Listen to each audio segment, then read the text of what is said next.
Hello everyone, Assalamu alaikum and welcome back to Mr. Techfox. In this video, I'm going to show you how to uninstall apps or programs on your Windows computer the right way and without leaving any junk behind. Let's get started, but before doing it, I'm requesting you to hit that subscribe button.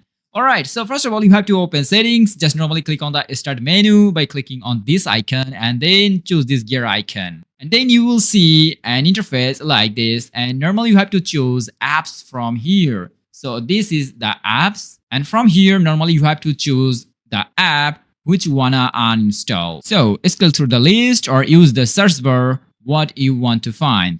For example, I want to uninstall an app named Media Player. Just select it, and after then you will see an option uninstall. Click on it and then choose again uninstall. And here you can see that the app has been uninstalled from my PC. So that's all about today's video. Now you know how to uninstall an app or program from your PC. Thanks for watching. Allah Hafiz.